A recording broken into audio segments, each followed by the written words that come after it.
my show had value, and that I'm sorry that that what I was doing had value. If you think I'm here to play around with y'all, God damn it, I'm not. All right. And I be riding the wings of the tongue, you're like, yeah, yeah, yeah. She clack, clack.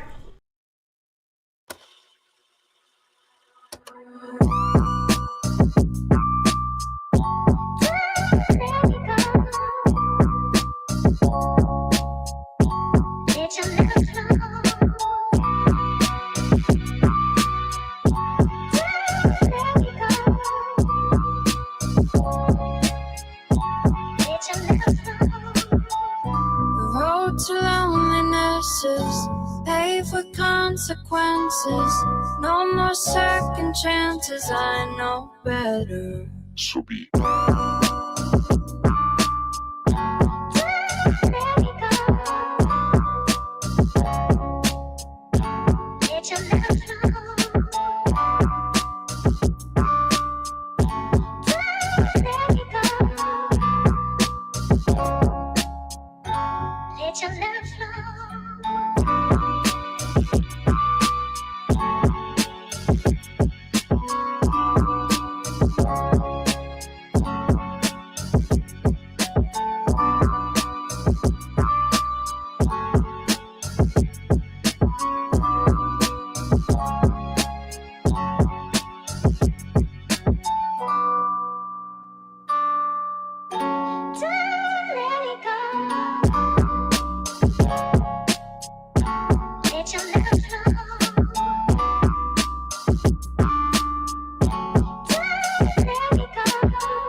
Everybody hurry. I don't know where they going, but when they get there, oh, they gonna be sorry. The faster you try to get there, that career, that money, and you gonna figure out that, man, it was the journey.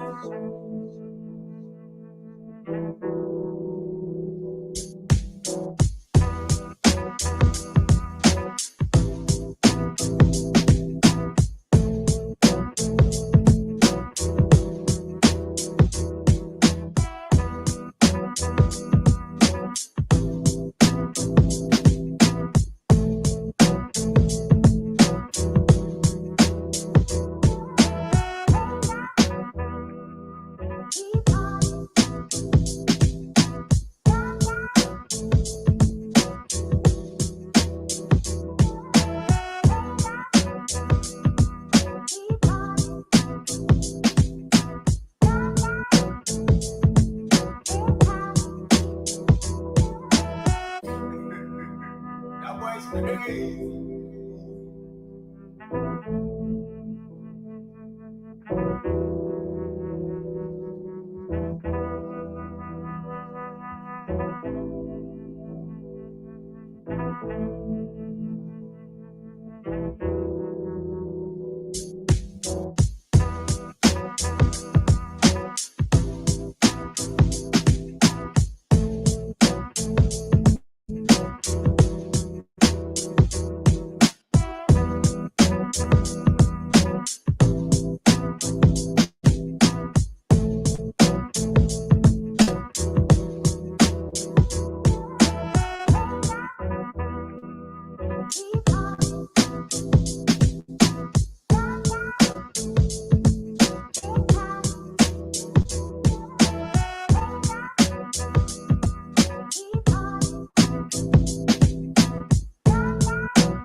Turn that beat up, baby.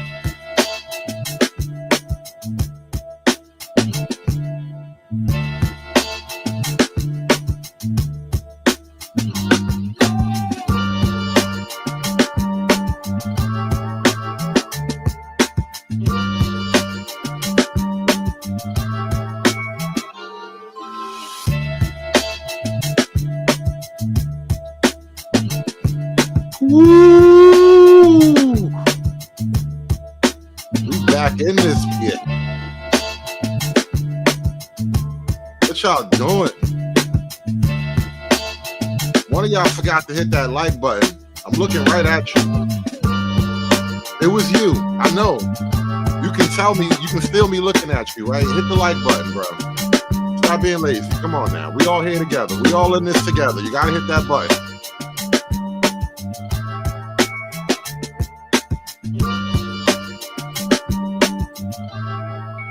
Turn that beat up,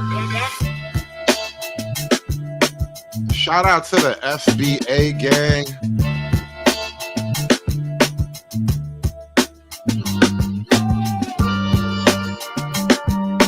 Apparently, FBA stands for Forever Being African.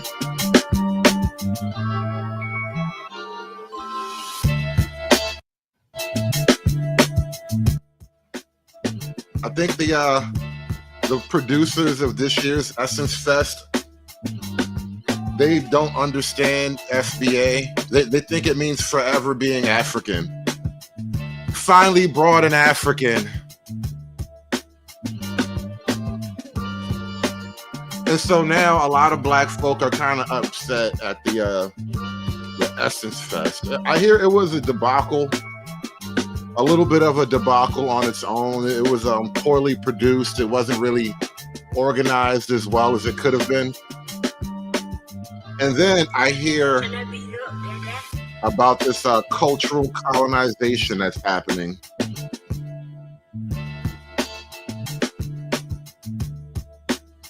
Apparently black culture is being squeezed out of the Black Culture Fest.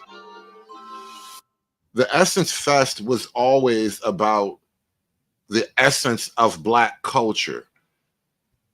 When Essence magazine started up years ago, actually as a kid, I remember my mom was damn near a lifelong subscriber to Essence magazine. And we would take a lot of road trips as a kid. I would be driving back and forth between wherever in New York City. And this is before tablets and, you know, digital devices or whatever. So you had books and magazines back then.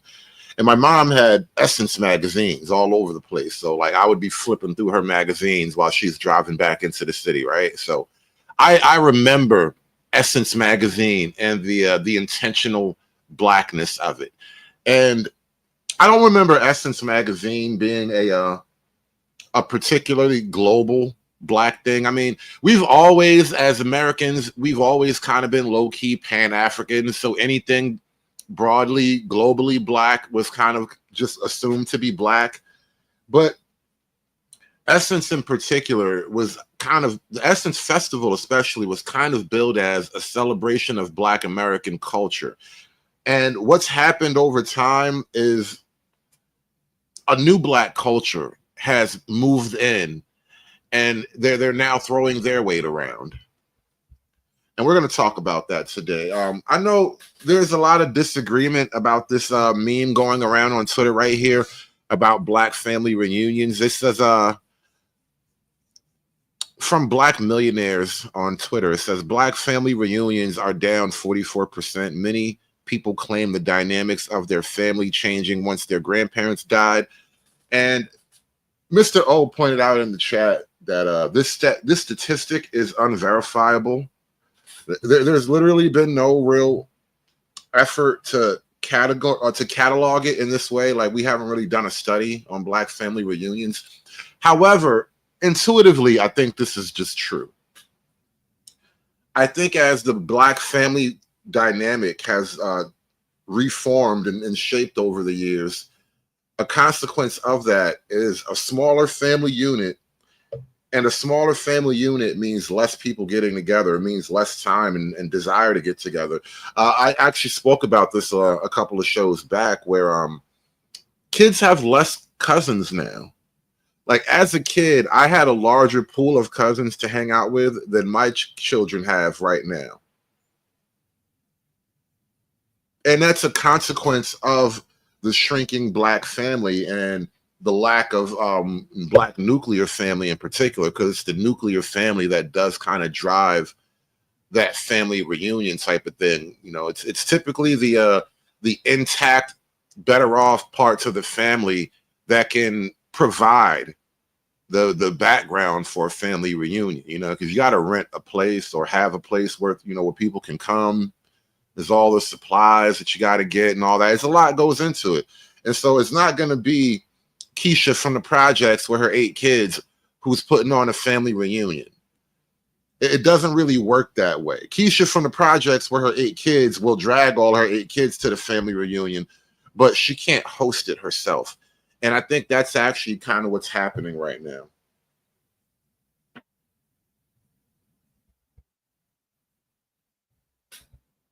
Freedman's Journal asked a really brutal question. How do you hang out with your randomly sired cousins?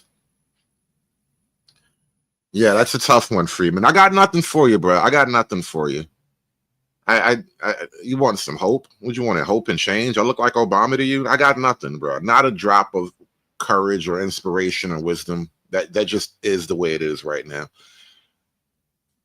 But here's the thing I want to talk about. There's a reason why I brought this up in particular. Another consequence of the lack of proper family formation is you lose cultural footing. It literally takes boots on the ground, bodies in a position to maintain your cultural dominance, right?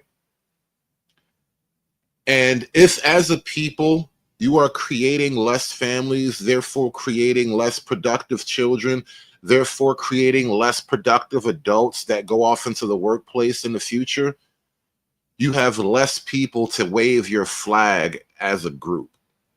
As an ethnicity, we are creating less productive Black American people.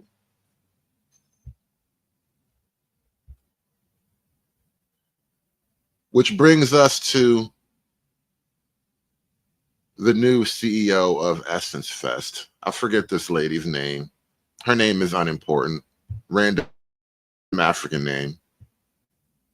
I mean, really, what does it matter? Random African name. Her last name ain't Jenkins. Her last name isn't Jones. Her last name ain't Roundtree. Her last name ain't Johnson. You know what I mean? Her last name ain't Georgia. Her first name ain't even Georgia, goddammit. This is why Black people will remain in the trenches. And when I say Black, I mean African Americans, Africans, Caribbean, Blackness as a whole. This is why we will remain in the trenches, because we have so much division in us. It is ridiculous. I've been seeing a lot of videos talking about Essence Festival and how people and how African Americans are boycotting it and how it's flopping because it's now owned by Africans, because there is no African American, there is not enough African American representation. And the way they're talking about African, how condescending they talk about African, or how Africans are the artists, how African artists are invited, how African. We are never getting out of the trenches. You see our people from the Caucasus Mountain, they will continue to do better. You see, you trying to distract me with them white people over there in the mountain. I want you gone. Them white folk over there in the mountain, them niggas fighting the war right now. They are literally fighting for their survival. They are not pressed over me. You, on the other hand, let me show you an image here. This is like the subtle things that offend people who understand how to read the room. The Battle of Jollof versus Jambalaya. Jollof is a type of West African rice dish. It's typically spicy. It may or may not have some meat in it. Jambalaya is it's an American rice dish. It definitely has meat in it, some vegetables, Might be a crawfish in there every now and then. You never know what you get with jambalaya. It's literally rice gumbo, but it's an American thing. It's particularly a Black American Southern cuisine. Why is the Nigerian rice given top billing over the Black American dish at the Essence Fest, at a Black American cultural expo? Why is the foreign rice given top billing, literally top billing? It's on top of and with bigger letters, right? Top billing over the American culture item. It's these little subtleties that let you know something is definitely working against you here. Than us, because we are very unserious. Us as a race, as a nation, as an ethnicity. How are we a race, a nation, and an ethnicity? I'm over that. I'm over that. My race, nation, and ethnicity is Black American nigga. And you are neither of those things. We are very unwell. There's something, they did a number on our head that we would rather crumble individually than unite and do something marvelous. No, there's always a division. Oh, these people are Caribbean. Oh, these people are African Americans. Oh, these people are African. Meanwhile, you're looking at the same shade of black. But now when it comes to white folks, we can hear, oh, this person is Russian. Oh, this person is from UK. Oh, no, this person is from Ukraine. No, we don't hear that shit when it comes to white folks. But when it comes to black, the whites and the Ukrainians and the Russians are fighting a war right now. They haven't stopped. Trump was like, hey, bro, I'm back now. Y'all can chill. They like, nah, we really hate those guys. And Trump was like, word, y'all really do? They like, yes, we've always hated each other. But apparently all niggas supposed to get along because we black. What if I just don't like the shape of your forehead? That's reason enough alone for me to not like you. People, we have different shades of black. And so divided, it is nauseating. We are unserious people. No, we're not serious. We will remain mentally enslaved till the end of time.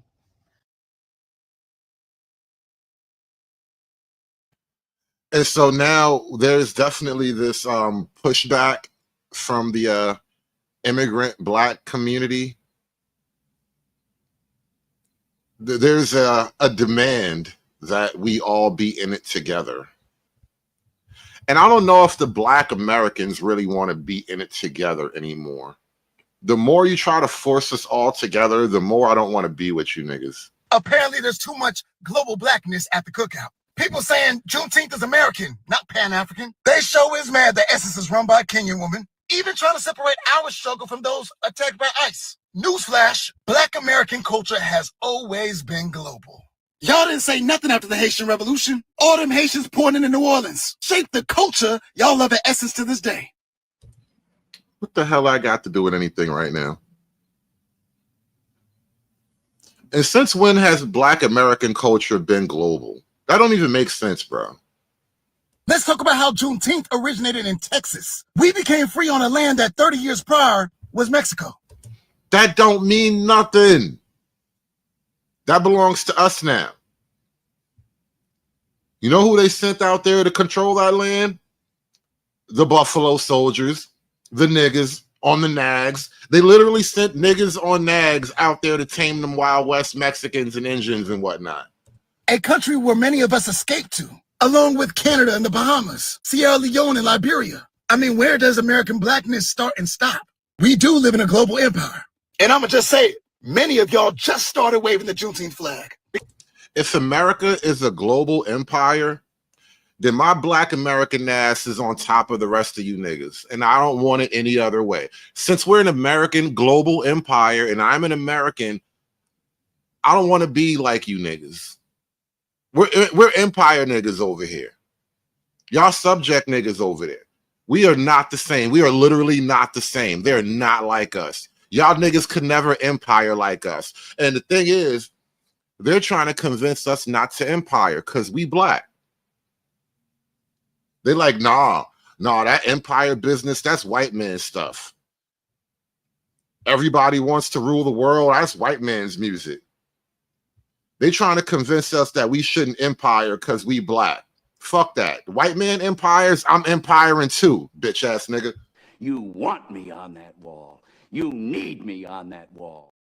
Because it was created in 1997. The Pan-African flag has been a staple in black households since it was created in 1920. A Jamaican named Marcus Garvey and the United Negro Improvement Association created it and debuted it in New York. It was created in response to an American song called Every Race Has a Flag But the Coon. All of a sudden, y'all talking about this flag represents global blackness? As if that's a slur?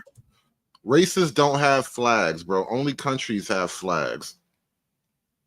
It was these like soul-searching American black niggas that decided that their black race needed a flag.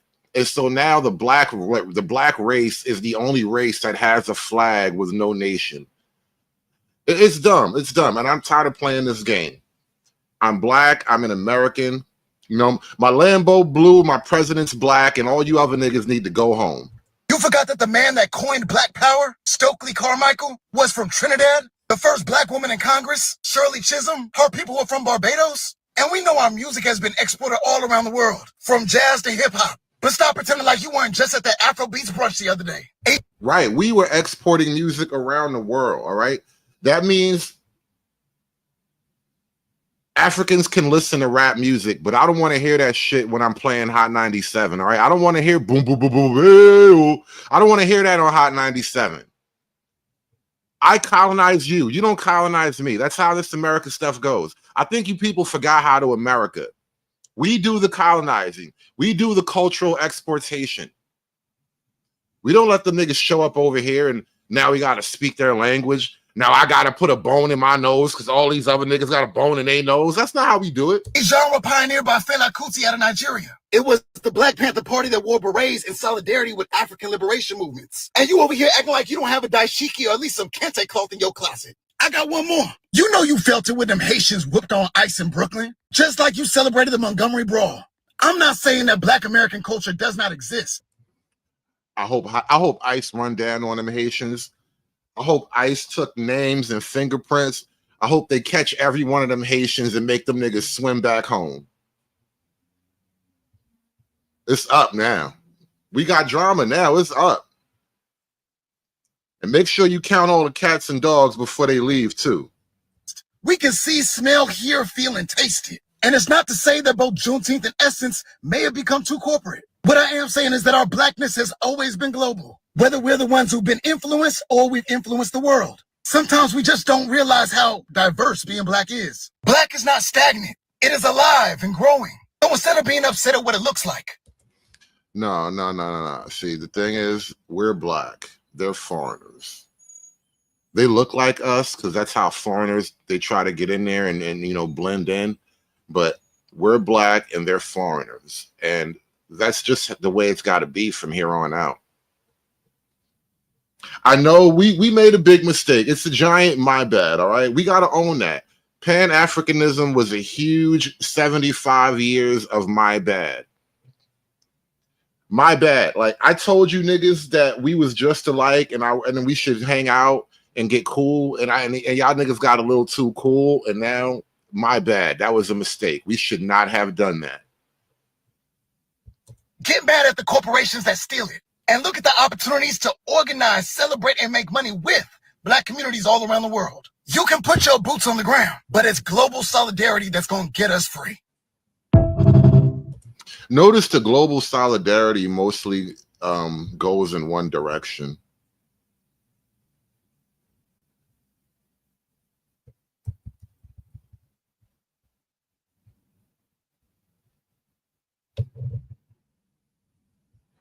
Keep non-Black Americans away from things that are for Black Americans.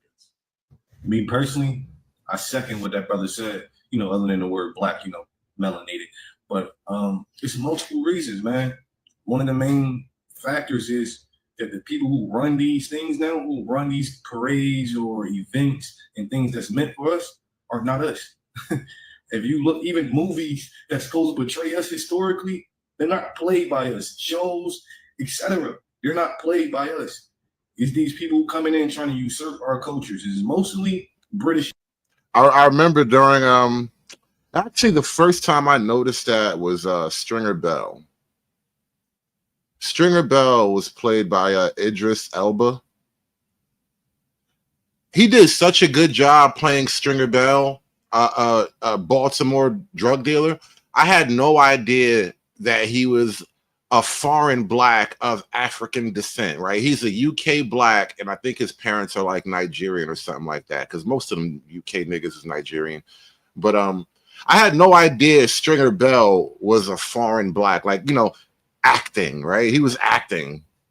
And I couldn't put it together. And then years go by and you start to notice, like, the 12 years a slave guy, African.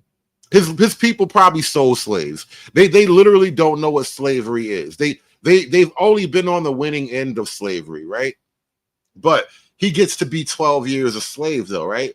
And people started to notice it a few years back. Like, there was just this wave of African actors taking over black roles.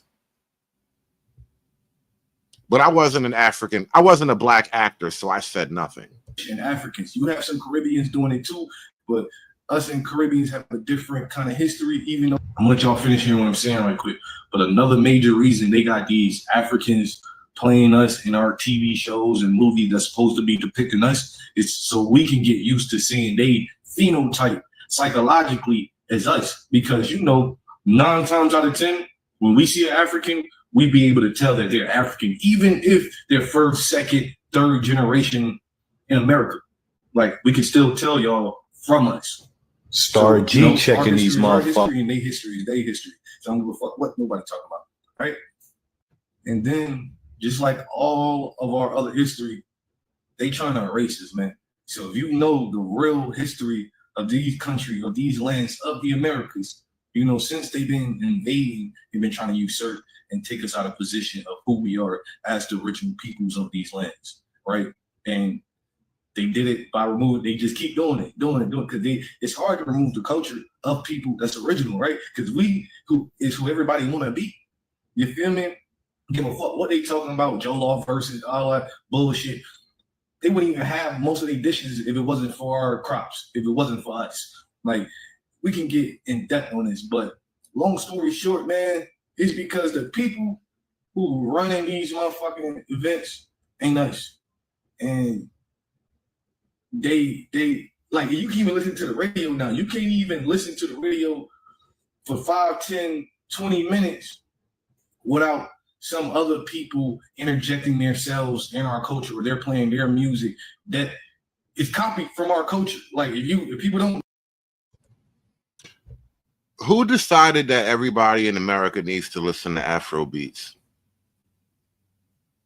Like, I kind of faded away from the pop music scene. Like, I don't really care about what's new anymore, but you really can't get away from music totally. And so you notice there's, you know, this new Afro beats thing. Who decided that? Suddenly we just have to hear umbububu music. I don't want to hear umbubu music. Leave that to the umbubu lands. I want to hear niggas make beats. You know what I mean? I don't want to hear them. I want to hear us. All these African genres of music nowadays, even respect to reggae, you know what I mean? I big y'all up and shit. Y'all some are of our cousin that barred and make their own thing and and y'all pay a lot of y'all pay respect. Some of y'all other niggas be tripping and it's up with y'all. But you know what I mean? But all these motherfuckers that be talking big like we don't have culture, they wouldn't even have culture that they have without us. $5 from SKC. He says, there is a difference between sucking down fufu slop with multiple hands at a table and everyone eating with their own cheap plastic fork. Eating theory. Oh, God. You know what? You're going to make me dig up that one African dude who's always eating stuff. I'm going to look for him. I had a whole bunch of his videos at one point, but I'm going to go dig him up now because I wonder if there's a theory. SKC pointed out this theory that, you know, we always kind of brainstorm these theories. And he came up with this idea that certain cultures, eating utensils are a mark of their cultural output. And so there's like the fork in Europe, and then Asians have chopsticks, and then Indians and Africans just eat with their knuckles. They literally put their knuckles in the dish and grab a handful of food and then just slurp it down their gullet. It's totally unrefined. Can you like the delicacy that goes into using a pair of chopsticks versus just getting knuckle deep in a plate of mush? You ever seen Ethiopian food? It's 18 different dishes and they all look like mush. And you just get in there knuckle deep and then yeah, that's how you do it. Like literally, cause like they music, they wouldn't have that. Now all that African shit they do over there, like I ain't, talk about all that wild shit. You feel me? That's they shit. But I'm talking about as far as in popular culture, their music genres nowadays, and even dances, dress styles, the way they talk, walk, the way the women beauty standards are, and all that shit, that come from the Americas. That come from us. You know what I mean? That's where I'm at with it. Like I be over all of this shit. Like Sinners, I just watched that shit for the first time yesterday, man. And I seen so much historical inaccuracies, some cap ass shit in that video, that movie. Basically, like I be over it, cause like they really be trying to Africanize us and make the Africans American. Like they trying to play a whole okie doke thing, man. I hope everybody's being able to see through this shit, man. And they've been doing it for years. We gotta understand, like, even with Africans coming over here, the most amount of Africans came over here from the 1990s to the early 2000s, right? That's the most amount of Africans that ever came into this country. And this is what the result of this is now. And a lot of them still coming over here. Well, I don't know about now, but that's the result of all of this. You feel me? And then their culture from back home and what their parents tell them about us and all this other shit. And then what the actual media and propaganda displays about us. You feel me? So all that shit goes in effect. It's a lot of shit that goes into this, man. And they've been manipulating as far as in the people who's controlling the information being propagated, been manipulating this, for a long, for a couple hundred years now. At least 1700s, 1800s type shit. Yeah. But I hope everybody see it, man. I be like, fuck them. I don't be caring about none of that shit. Like, I just hope my people start to speak up, man. Everybody, I'm talking about in person, not on this fucking internet. Like, that's cool and all. But I'm talking about in person. When we don't be just talking among ourselves. Me, I'm gonna call it out. I'm that type. I don't really give a fuck. But peace, love, and power to my people.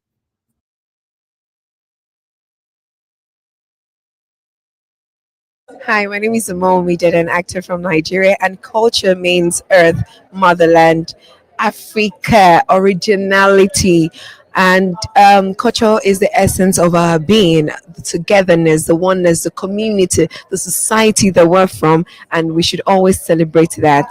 So yes, whatever it is, if you're African, go back to Africa and connect to your source. Thank you. Hi, my name is Simone. We did an actor from Nigeria, and culture means earth, motherland, Africa. Oh, they messed up the Essence Festival. How did y'all mess up the Essence Festival? I know why. People say, well, because of Target and DI. No. It's the African and Caribbean. You trying to bring African and Caribbean into Black American culture. Then you have it in New Orleans, right? Think about it. These people was trying to sell Jollof versus they were trying to have a face-off with Jollof versus Jambalaya. Come on, man. How you gonna disrespect New Orleans like that? To even do that is disrespectful, honestly. To even make it a competition is disrespectful. Like, I don't care.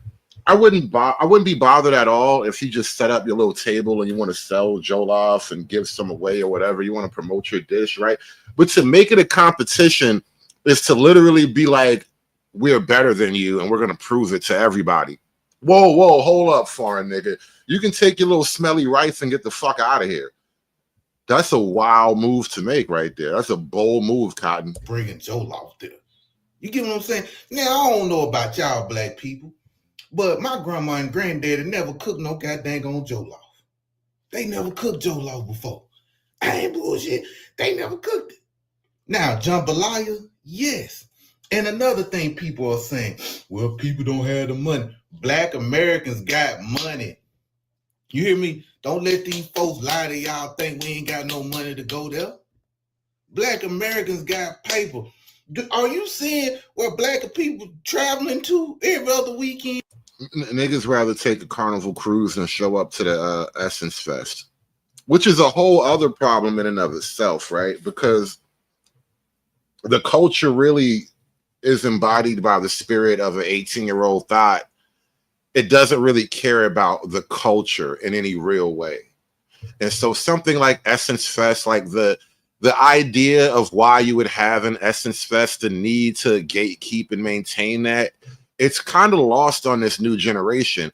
But now you have this other group of outside, the foreign blacks, and they're actually a more dynamic group, honestly. If we're really going to be honest, all the energetic dynamism is coming from the immigrant black population. The native black population is technically depressed, right? We're not forming families. We're not really graduating at high enough numbers. The kids are illiterate, and some of them are retarded, and it's not really looking good. And so what's happening is you're losing ground on visible fronts now. Before, it was like we could all pretend to be black together, and it didn't look so bad. Now the other groups are kind of asserting their ethnic and cultural dominance, and it's becoming obvious who we are and who they are. Beyonce concert, even might be used with Afterpay, but they still going. The reason why, once again, I made this on another video, is because Africans and Caribbeans trying to force their culture on Black Americans. That's not our style. That's just not us. They should have their own thing. Then the sad part about it, a Black American woman ain't running it no more. Soon as those Africans got their hands on the Essence magazine or the festival, whatever, everything went downhill. Vendors can't do nothing. The locals can't do nothing because everybody want to put the Africans in there want to put their hands in the Black American pockets out there in New Orleans. Come on, man. It ain't the same no more. Just like I said in the other video, anything Africans and Caribbeans get into that's Black American always fail. Look, like I said in the video, look at our movies. Look at the movies. Just watch some of these movies. A lot of these people ain't Black Americans. They just not. And it don't hit the same. TV shows don't hit the same. It just don't. I'm sorry, it just don't. I wonder how many foreign black people wrote that Iron Keisha TV show. How many of you foreign niggas are responsible for Iron Keisha? I feel like a bunch of foreign niggas wrote that. Iron Keisha looks kind of foreign in the face anyway. So I wouldn't be surprised, man. There's a lot of new niggas in Hollywood all over the place. You can tell with new niggas. It's not working. And I hope corporate media, people that invest in seeing they wasting their money on these people. Black Americans, man, we're just a different type of breed, and you can't mix that with us. You can't do that. Ain't nothing wrong with it. Let me go back to this right quick. I'm gonna end right here. I know people that listen to Afro beats. I get it. I know people that listen to reggae music. I understand it. But majority of people don't listen to that. They just don't. So it's not because Black Americans don't got no money. Black Americans got money. Target, I didn't even know Target was even having. Black folk don't care about no goddamn Target. I still shop at Target. Just to be real. It's because people are bridging cultures together that just don't mesh well with Black American culture, and especially the disrespect to New Orleans culture out there. Trying to give people Jollof. Nobody want no Jollof. Come on, man. I want no Jollof. I don't even know no Jollof. Who made this stuff? Now, this right here is the Kenyan CEO of Essence, Caroline Wagner, tried to poison the minds of Black Americans at the Essence Festival because now that lineage-based policy is on the move, Black Americans will question why a Kenyan is running Essence. She is obviously threatened by this. Optimal health because we started at the wrong place. Your foot is broken and you're over here trying to make sure your face look good. But you can't walk. The last one is world. What does that mean? It means something really simple that is a pet peeve of mine, but I'm gonna put on the table and then we're gonna shut up. All this BS about African versus US black versus Caribbean black versus Canadian black versus Antarctica black. I don't have facts to prove that. We everywhere. Arctic black. If you allow, I hear them Arctic niggas be gangbanging. I hear they cripped out. The Arctic niggas are cripped out, bro. It's crazy. You don't want to get caught slipping by them Arctic niggas, bro. allow that narrative to exist within you, you're participating in dismantling who we're supposed to be in this world, y'all. Who decided that we're all supposed to be allegedly black together in this world?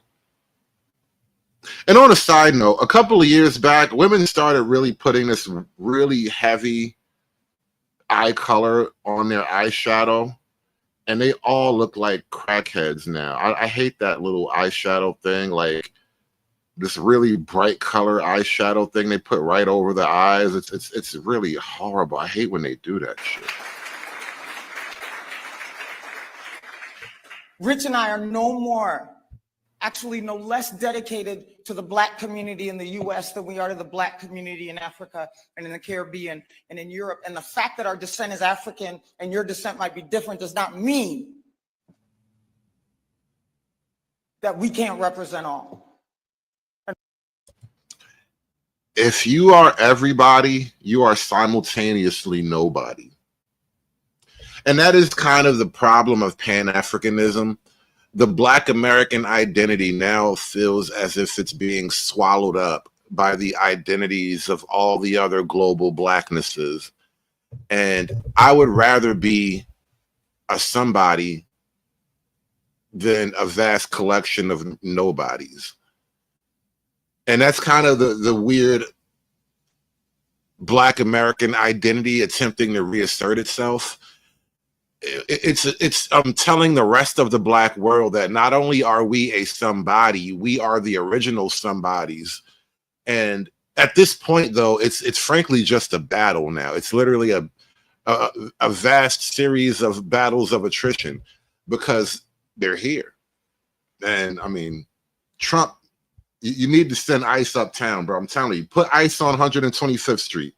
145th Street, that whole block, that whole range of blocks between 25 and 45, 125th to 145th, just raid them niggas, bro. And we're not fighting for all. And we keep letting this narrative exist in the fucking, world.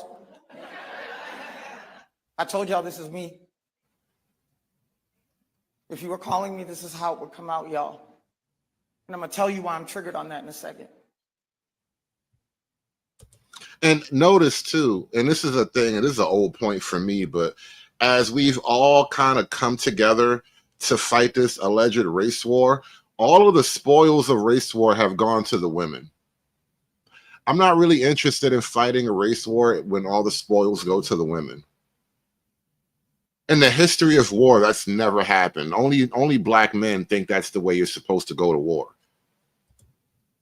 Anybody can believe what they want to believe.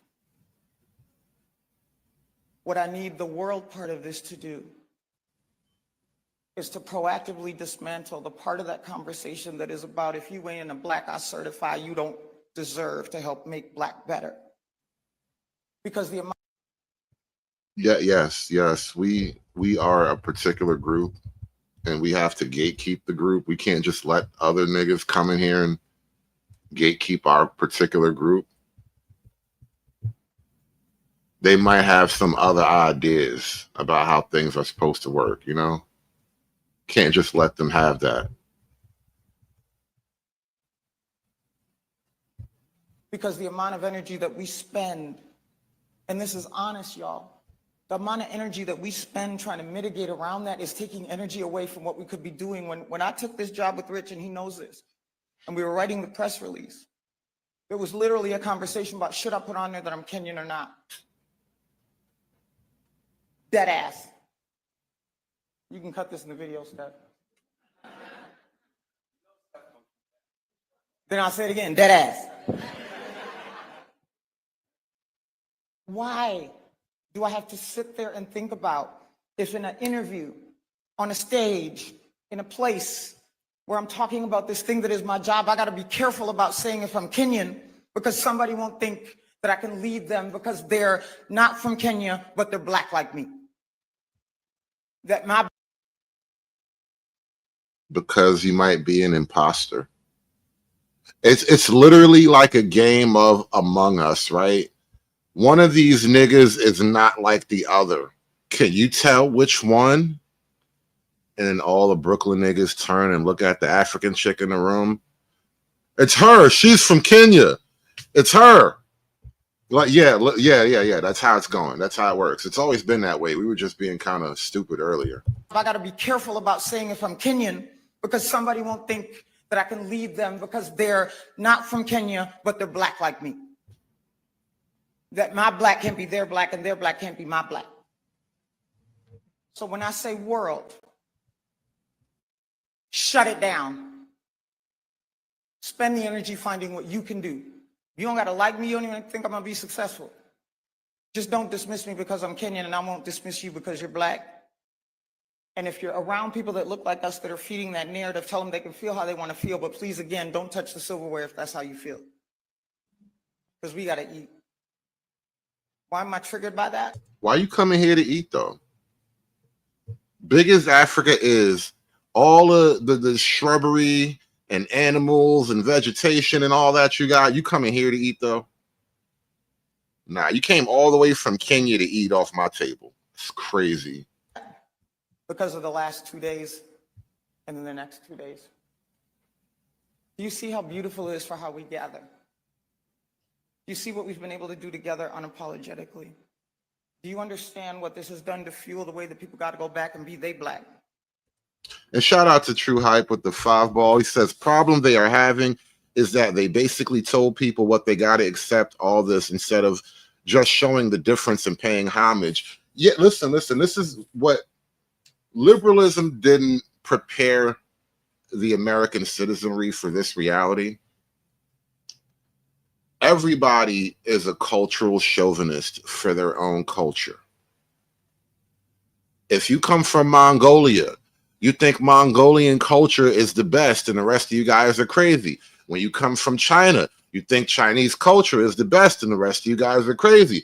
If you're an Australian Aborigine, you think Aboriginal culture is best and the rest of you guys are crazy, and so on, right? But when it comes to America, we have abandoned the idea of cultural chauvinism. This is why we can't have a national language. And so there are parts of this country where you literally have to speak Spanish. If you want to flip burgers or bag groceries or something like that, you have to speak Spanish because we did not enforce the cultural chauvinism that is natural for every other group of people.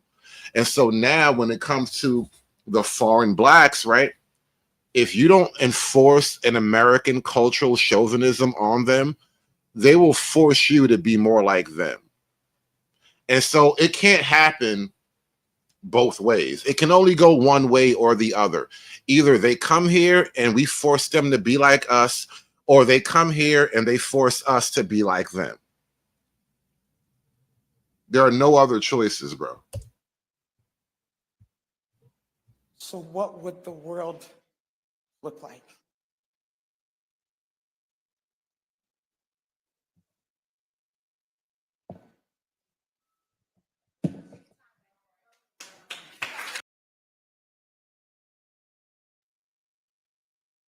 Somebody says she's a referee for Gimme Ball.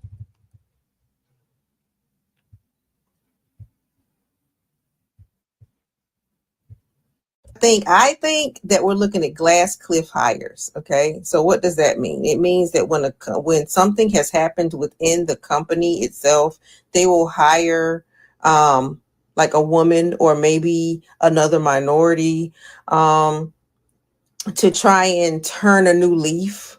They may have fresh eyes or something like that. Well, that's the reason why Wanga was hired.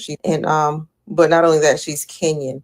And what they were trying to do is rebrand or expand Essence, okay, into a broader audience. Okay, that's what's going on. That's what glass cliff hires do. They try and change something about the company. I'm trying to really understand this concept of a glass cliff hire. I'm struggling though. I'm doing my best though. I'm struggling. But not only that, she's Kenyan. And what they were trying to do is rebrand or expand Essence, okay, into a broader audience. Okay, that's what's going on. That's what glass cliff hires do. They try and change something about the company. If the company's going bankrupt, for instance, a glass cliff hire we're going to try and help it out. Okay, and if you know, a lot of times glass cliff hires are blamed for a company's failure. Okay, because they weren't able to save it. Okay, they weren't able to do anything with it. So what happened?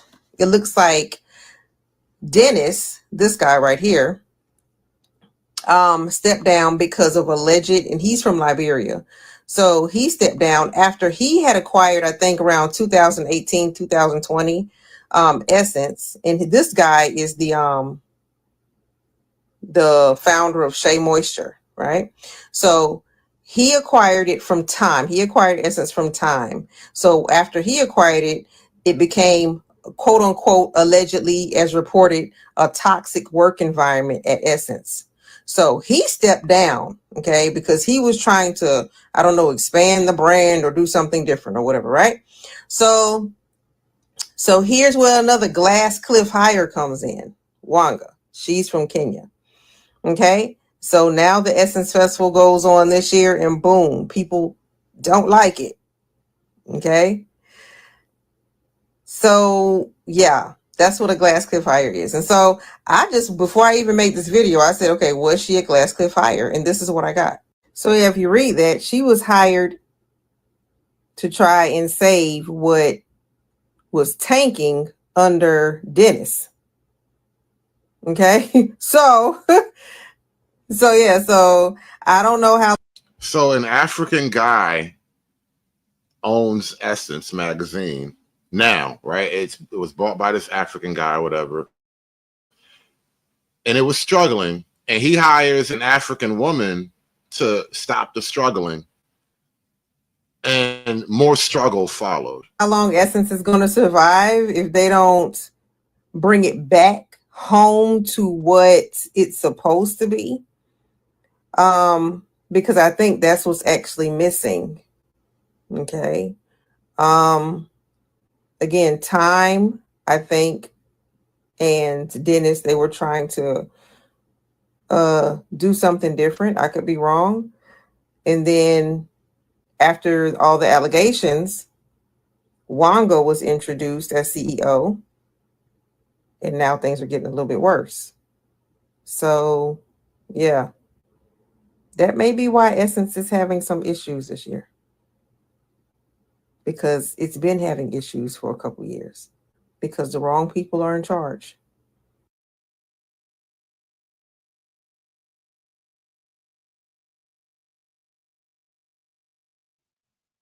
So apparently this is the lady in charge.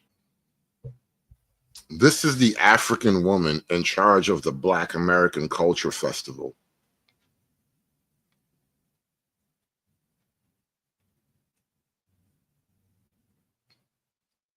I have a lot of words to say, but if I say them out loud, I might lose my channel, and I don't want to do that. So I'm just going to sit here for a minute. I'm just going to let it wash over me. Drink it in, boys. Yep. Yep. Drink it and slurp it up. One thing I can say since I've been back home looking at Essence Fest, it's so empty. Like it's early in the morning, but it's real empty. I've seen what it had a ton of people outside at 9 o'clock in the morning. Even the vendors, like the food vendors on Portraits, there are barely none. It might change when they get a little later throughout the day, but it's looking rough. It just don't look like it's Essence no more. I don't know if that's a word, but Essence not festing no more. Like, I don't know what's going on. Usually, I'm hella booked up, for one, for Essence. Two, so many people who normally go, they're like, I don't think I'm going this year. And I've heard why, which is kind of messed up. Like, how y'all gonna make people pay for other parts of the Essence Fest that was free? Like, once you pay that general admission, you can't, you know what I'm saying? Y'all being greedy. And now Damn, the Africans took over. Now they raised the prices on you niggas. Why am I not surprised, though? The Africans took over, and now they overcharging you niggas to show up at your own cultural event. It's amazing, really, when you think about it. You want me on that wall. You need me on that wall. y'all being greedy, and look what happened. It's kind of dead out here. They didn't even have no traffic. That's the crazy part. Yesterday, they didn't have no traffic on the interstate. It's like, oh, okay.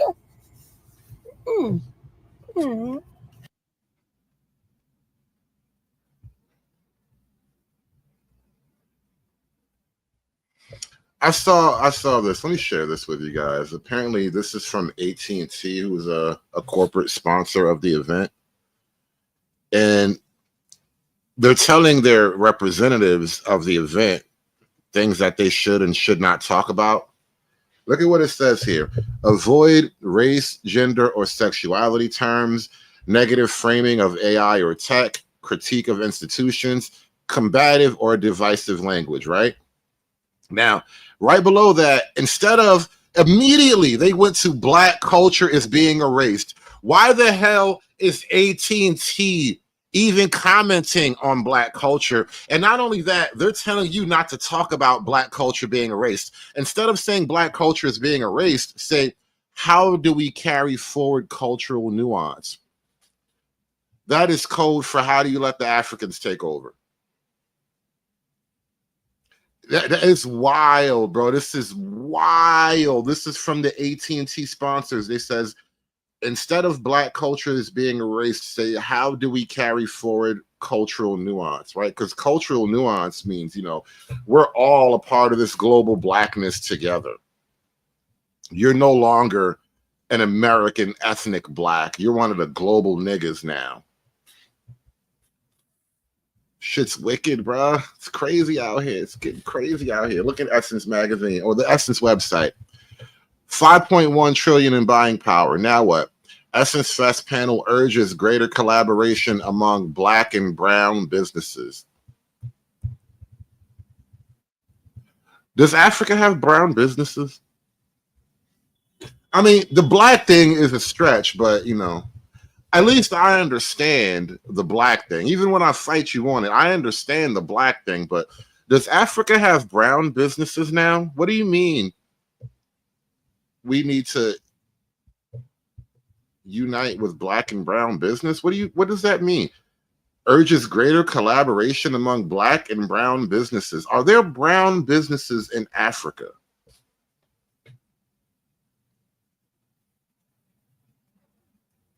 What are you even talking about?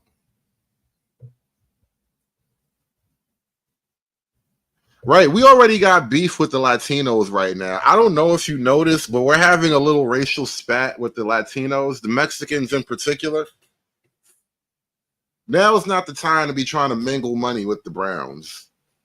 And that now is a bad time, all right? The Browns are kind of busy. The Blacks aren't really feeling it. Now is not a real good time to be trying to mingle our money together. But you know, these Essence Fest niggas, man, they got some amazing ideas. They really do. Why they want our money though? Why all these foreign niggas want our money? Why you can't put all your money together? Why you can't do one of them susu things y'all African niggas be doing? Put y'all money together. Trying to get my money. You want me to put my money with your brown? You want my black money to mix with your brown dollars? I don't think so, bud. I don't think so.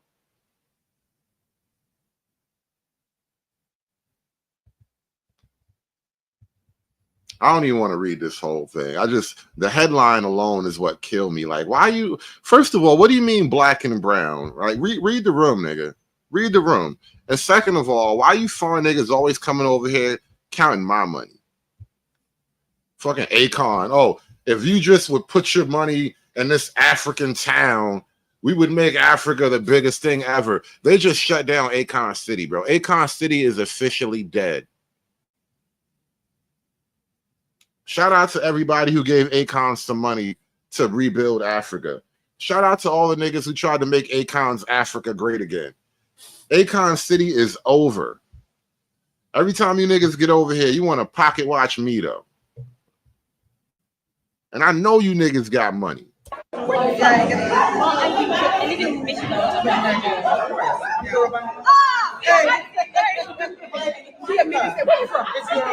knew you were Nigerian. I just didn't know what tribe.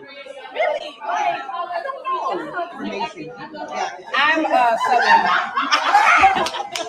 By way of Georgia. This, a thong? Literally outnumbered at your own cultural fest. Imagine that. How did we get here? Outnumbered at your own cultural fest. And y'all some weird looking hoes, I gotta tell you. I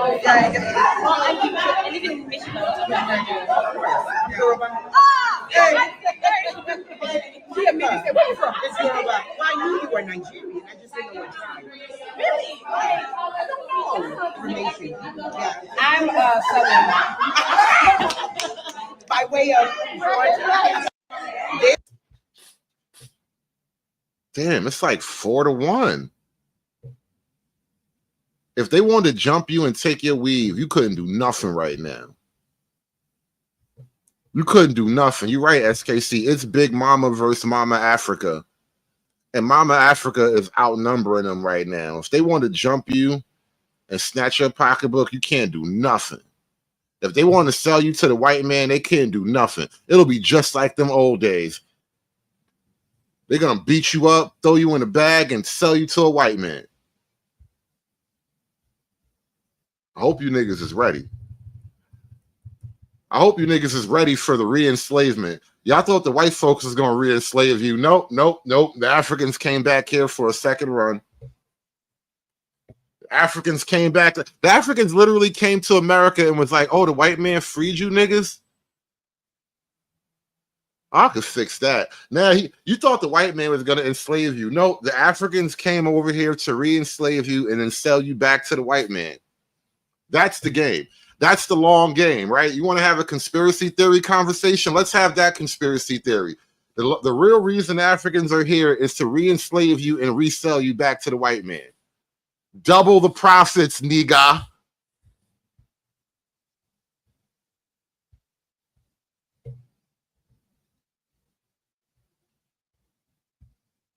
Y'all, I'm so happy. Black Americans, I am so happy.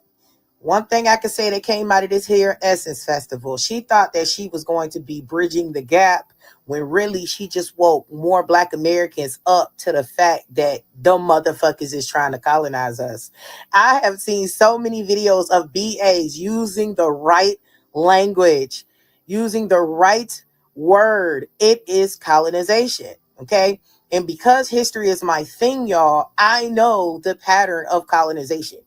Chuck Wu says Black Americans are still the premium blacks. And that's a compliment, low key, but I know you're saying that from a commodity standpoint. You're like, these are the most valuable blacks. Like I can extract the highest profit for these blacks. Chuck, you think you're slick. I'm on to you African niggas. You niggas think you're slick. Yeah, you come over here to make a second run at this shit. I know what you're up to, Chuck. calling us premium niggas. This nigga got dollar signs in his eyes. That's what that's about.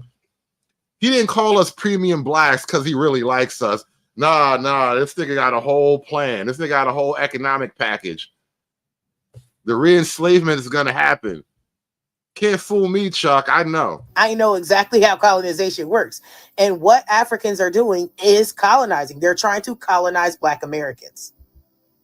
And I know people from African countries are going to come and they're going to say, no, that's not what we're doing. Yes, that is what y'all are doing.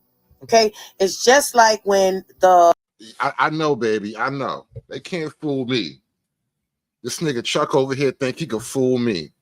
Can't fool you. He can't fool me neither, baby. the snow folk encounter indigenous people of any place that they've ever gone that are different to them, and they say, what's wrong with you? You're not living right.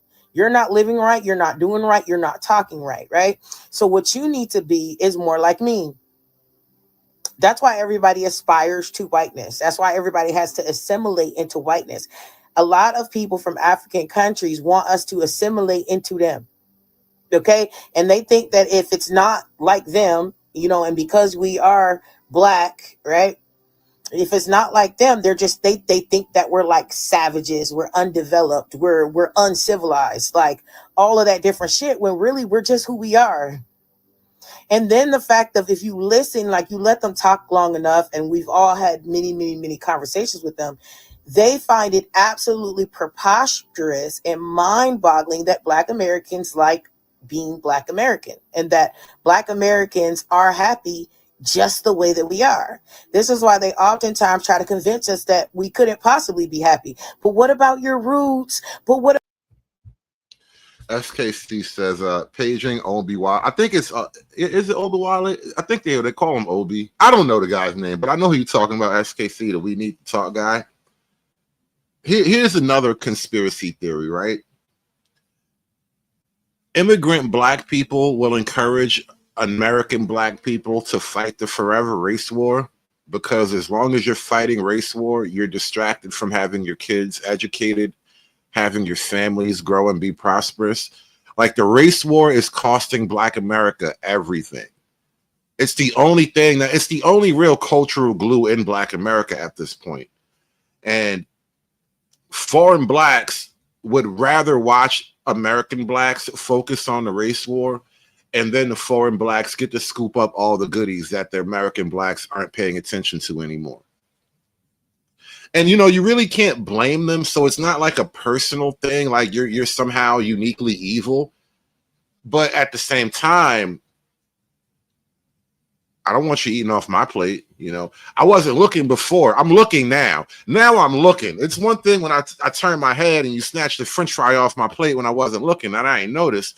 Now I notice my French fry pile is shrinking, and I got my eyes right on you now. What about where you come from, or you don't know where you come from, or you don't have a language, you don't have any African language? Don't you feel empty inside? You see, look, there go Chuck again. I told you, these crafty Africans, man, they want you focused on the race war. You notice most of the Africans don't come over here in race war. You know what they do? They come over here and they tribe up. The Africans don't come over here in race war for the most part. They tribe up. And the next thing you know, they got a whole block full of African stores and stuff. An African dollar store, an African shoe store. They're selling African dresses now. There's an African bakery. I didn't even know they bake cakes in Africa and shit. That's literally what they do. They tribe up, and the rest of you niggas is up here race warring, twerking for George Floyd and all that business. No. This is why you're losing. Like, no, bitch. I feel just fine. Like, I don't feel lost. I don't feel disconnected. I don't feel nothing. The fuck? Like, Black Americans have community. I've always felt like I belong, even times when I didn't feel like. Do we really, though? I mean, I know a chick would say Black Americans have always had community because, you're a girl. But do we really? Black community? It's a Black environment with Black women and Black chilling in it. Nothing. The fuck? Like, Black Americans have community. I've always felt like I belong. Even times when I didn't feel like I belong, I still felt like I belong, right? It has its ups, its downs, its good, its bads. Every community has that. Sometimes we get along, sometimes we don't. Every community has that, okay? Some families are absolutely perfect, some aren't. Every community has that. But not every community has Black American culture. Not every community has the Black American experience. And this is why I say, and so many of us say, I would choose to be Black American in every lifetime. Yeah, I noticed that with the FBA stuff, Freedmen's Journal, Black folks have adopted an American identity purely in the face of Black American immigrants. It is an organic rejection of the very concept of Pan-Africanism, because it's unworkable on a practical day-to-day level. On a day-to-day level, like I said, the Africans, they tribe up, and the Black Americans, we race war against the white man. And then you wonder why everybody in your neighborhood, I mean, everything in your neighborhood is owned by foreigners now. Maybe you should tribe up too.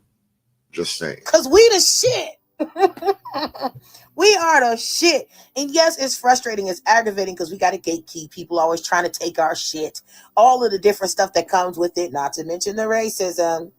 I rate that. Okay. But outside of that, man, I'm a part of the fucking dopest human beings on earth. Okay. And that is like priceless. That's priceless. But they can't fathom the fact that we're proud of our history, because they don't think that we should be proud of our history. You know, they whole thing of dissing us about being descendants of slaves. They don't think we should be proud of that. That we're proud of our ancestors. We're proud of the things that they did. We're proud of the things that they went through. And we're proud of their strength that brought us here today. They can't fathom that. They can't fathom that we like the way that we talk and we don't feel bad about not speaking 11 different languages, because there's 11 different languages spoken in one African country. I mean, Jesus Christ, if you ride a bus for 45 minutes in Africa, you're going to pass through 4 language zones. Or any of the other shit that we have going on.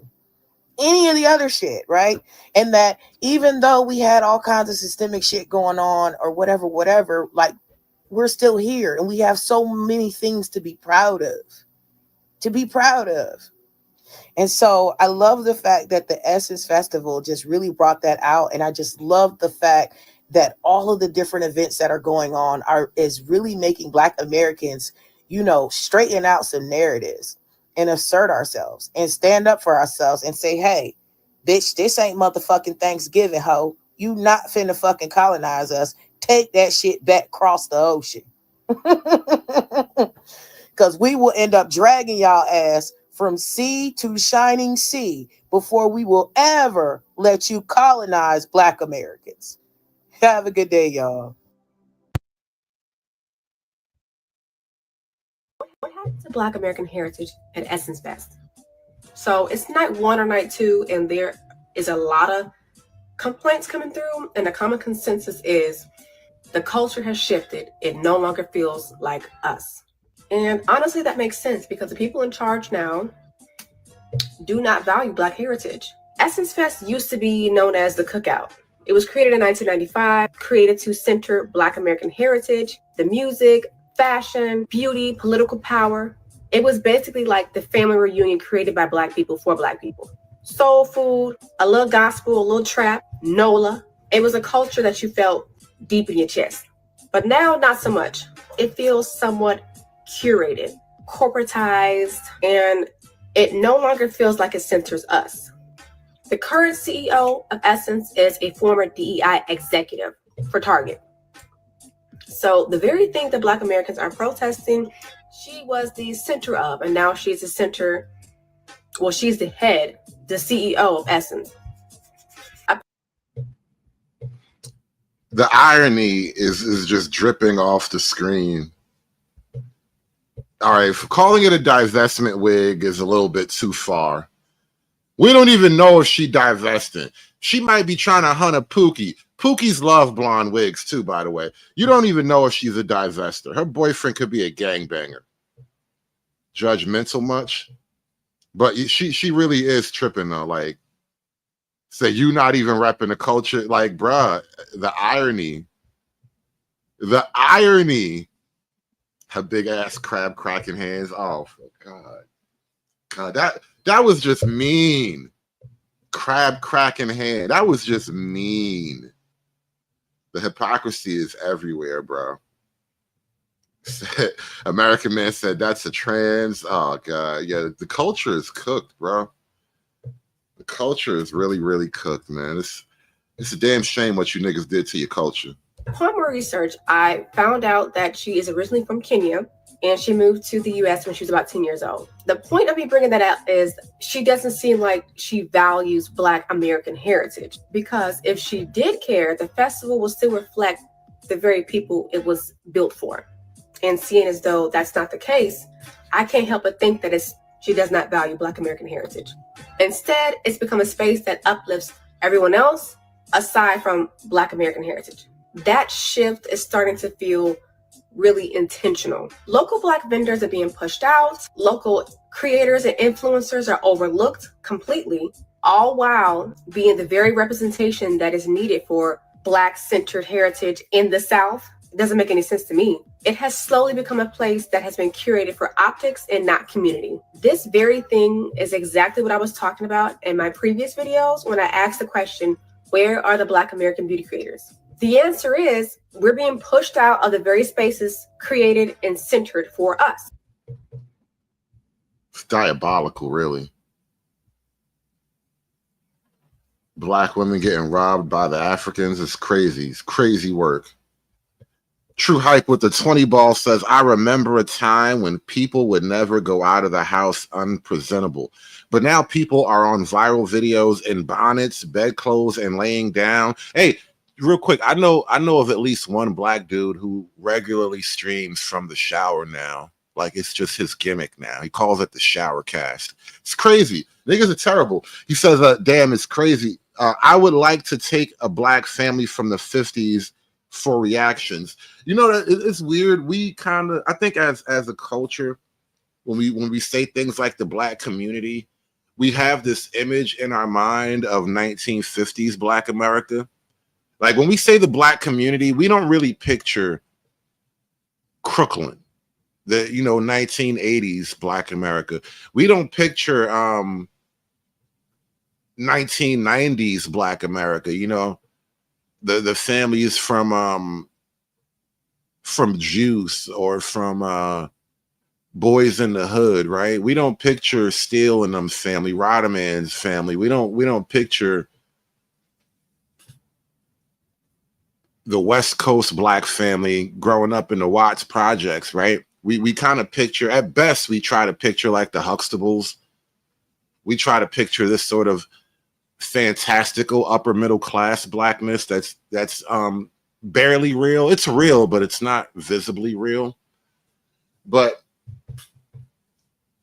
in reality, our image of Blackness doesn't really match the current objective description of Blackness, and that's a troubling thing. But shout out to True Hype with the 20 ball. Do me a favor, be like True Hype, y'all. Smash that super chat button for me. Hulk! Smash!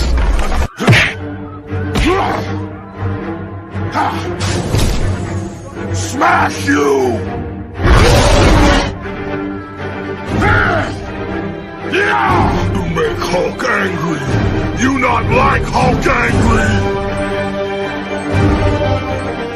Hulk no like fighting girls. Okay, hi Lisa. I don't think I've seen you in the chat before. Nice to talk to you, Lisa. She says the reason is because Bush people infiltrated us. We aren't from the projects. Bush people is crazy, Lisa.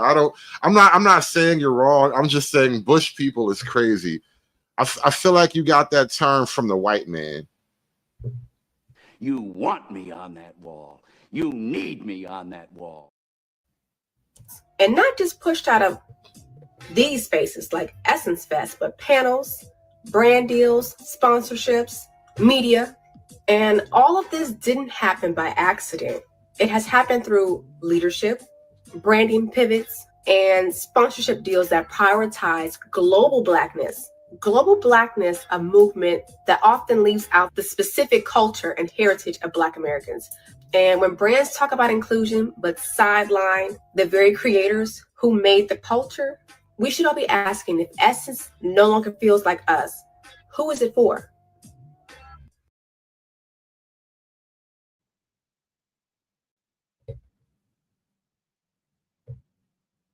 So our boy Chuck in the chat says smothered bushmeat is fire though.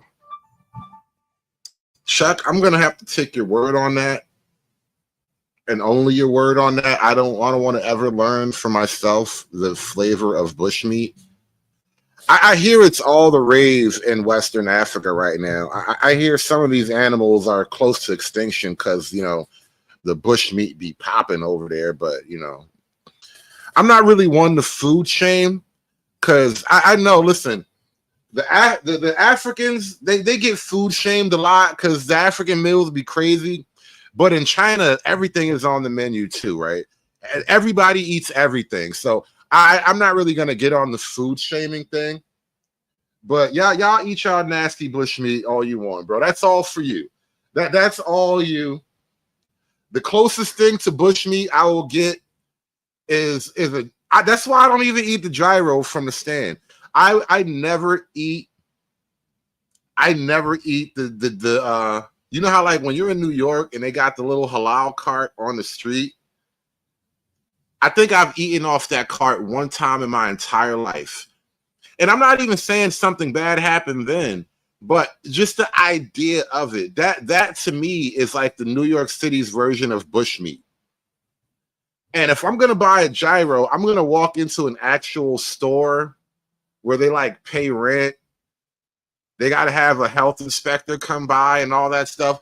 Because other than that, it might as well be bushmeat. I have no idea how you sourced your material here.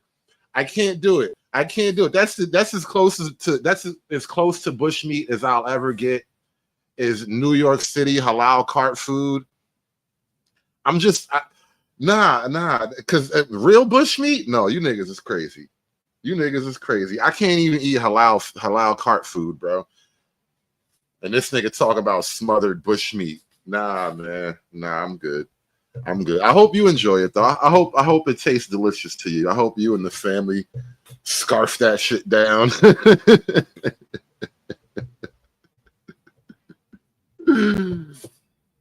So NYC bushmeat is what? Hold up.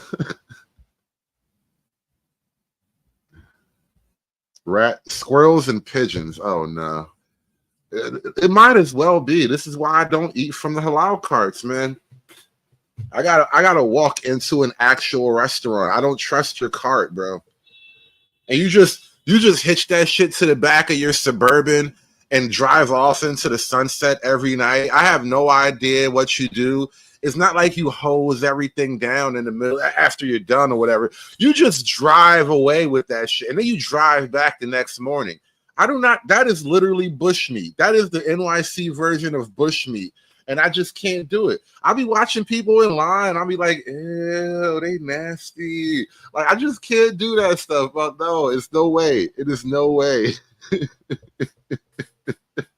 It is no way. I can't go for it. I can't go for it. But anyway, we've kind of come to the end of tonight's event here. But I had an idea.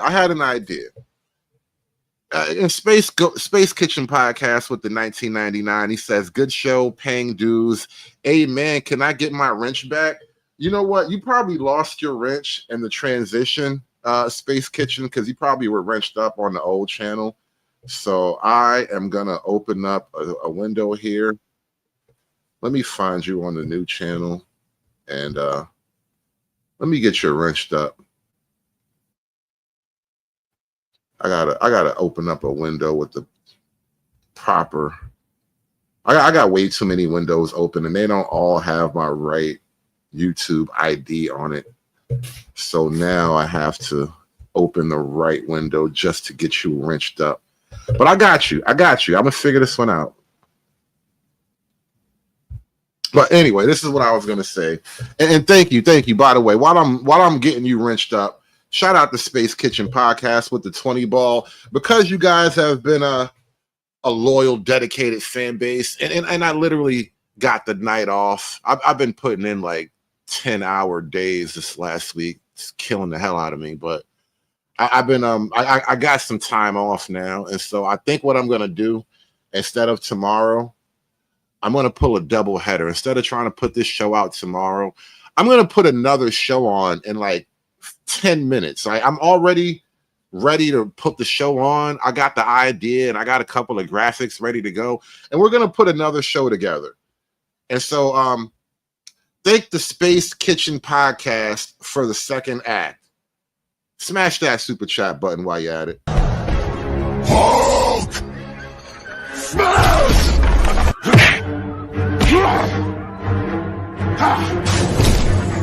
Smash you!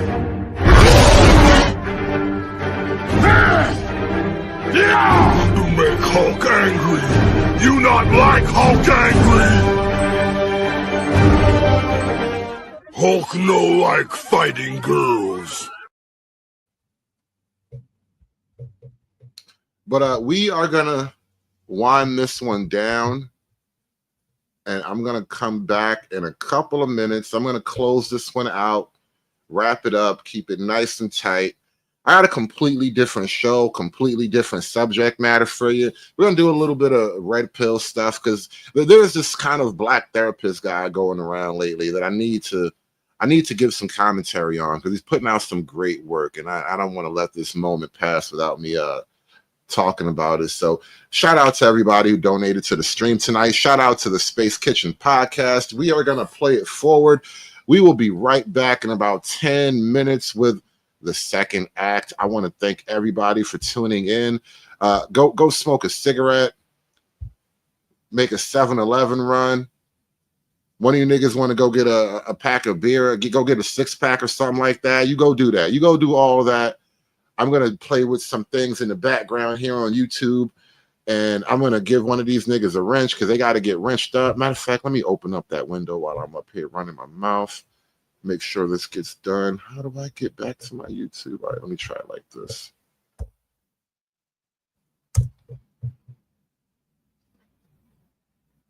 Perfect. All right, now we got it. And do me a favor, Space Kitchen. All right, I got you. I'm gonna wrench you up right now. There you go. You got your wrench. And now that all that business is done, we are out of here.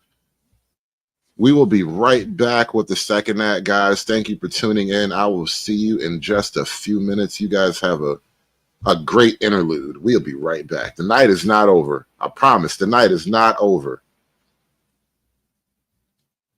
Aspiring to be patriarchs like what white men have, that isn't freedom. That isn't going to help anybody. It's certainly not going to help black people. What's wrong with you? What's wrong with y'all? You niggas are crazy! It's done. It's done. It's done. It's done. It's done. It's done.